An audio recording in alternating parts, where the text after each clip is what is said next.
فحکمہ الی اللہ، جس مسئلے میں اختلاف ہو، عقیدے کا ہو، عبادات کا ہو، معاملات کا ہو، اخلاقیات کا ہو، سیاسیات کا ہو،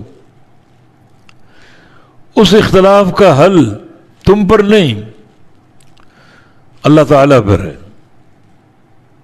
وہ اللہ کے سپرد ہے، فیصلہ اللہ فرمائے گا۔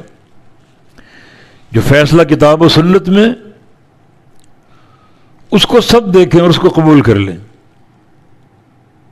یہ ہے دین کا مزاج۔ جو ہم نے آیت کریمہ پیش کی، فلا وربک لا یؤمنون حتی یحکموک فیما شجر بینہم، کہ جو آپ کے فیصلے کو سن کر قبول نہیں کرتے وہ مومن نہیں ہو سکتے۔ یہ آیت کریمہ جس موقع پر اتری، جس کا شان نزول، وہ ایک جھگڑا تھا پانی کی نالی کے بارے میں۔ وہاں کوئی شرعی مسئلہ نہیں، کوئی اعتقادی بات نہیں، عبادات اور معاملات کی بات نہیں، ایک جھگڑا تھا پانی کی نالی کے بارے میں۔ سیدنا زبیر رضی اللہ عنہ اور ایک اور صحابی جس کا نام معلوم نہیں، ایک اور شخص جس کا نام معلوم نہیں، ان دونوں کے درمیان جھگڑا ہوا۔ پانی کی نالی آ رہی، پانی بہہ رہا ہے، اس میں آگے زبیر کا باغ ہے اور اس سے آگے اس انصاری کا باغ ہے۔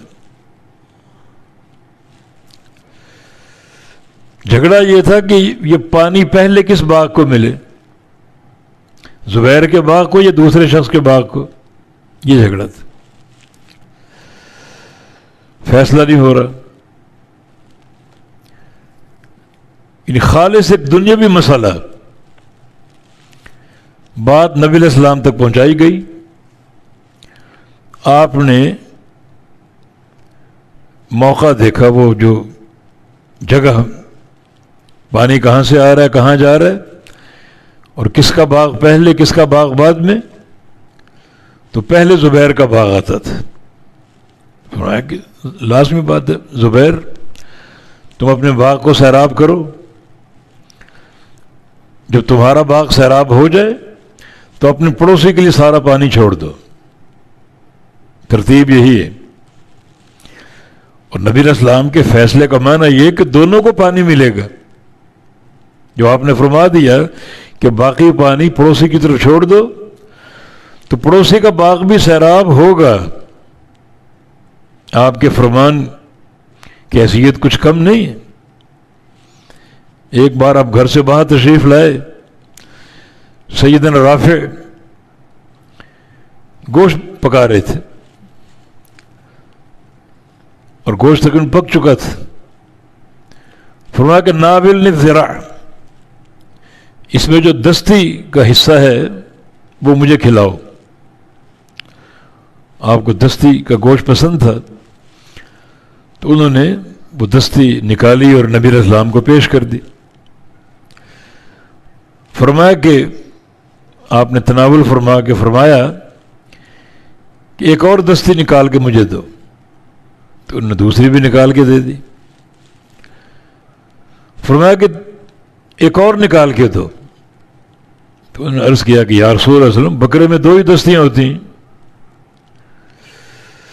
فرمایا کہ میرے کہنے پر اگر ہنڈیا میں ہاتھ ڈالتے تو تیسری بھی نکل آتی۔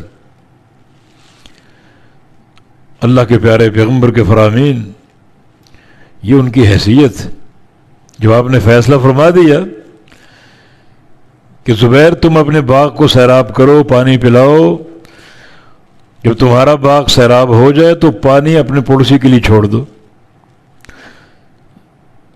اس پر اگر چلتے تو دونوں کے باغ سیراب ہو جاتے، جھگڑا ختم ہو جاتا۔ وہ شخص جلدی میں بول اٹھا کہ آپ نے یہ فیصلہ زبیر کے حق میں اس لیے کیا کہ وہ آپ کی پھوپھی کا بیٹا ہے۔ آپ تو خاموش ہو گئے، آپ نے صبر کیا، اللہ تعالیٰ خاموش نہیں رہا، یہ وحی بھیج دی، فلا وربک لا یؤمنون حتی یحکموک فیما شجر بینہم، یہ لوگ مومن نہیں ہو سکتے جب تک اپنے تنازعات میں، اختلافات میں آپ کو حاکم نہ مان لیں اور فیصلہ آپ سے کروائیں اور اس فیصلے کو قبول بھی کریں، اور قبول بھی اس طرح کریں کہ اپنے دل میں کوئی خلجان، ملال، تنگی، کوئی شک و شبہ، تردد بھی محسوس نہ کریں۔ مانا ایک شخص اگر اختلافی امور میں اللہ کے نبی کو حاکم مانتا ہے مگر فیصلہ کسی اور سے لیتا ہے، اور سے کرواتا ہے، جیسے اصحاب مذاہب، تو ان کا ایمان قابل قبول نہیں، نہ ان کا ایمان کامل قرار پائے گا جب تک آپ سے فیصلہ نہ کرائے، اور اگر آپ سے فیصلہ کرواتا ہے مگر قبول نہیں کرتا، پھر بھی اس کا ایمان قابل قبول نہیں،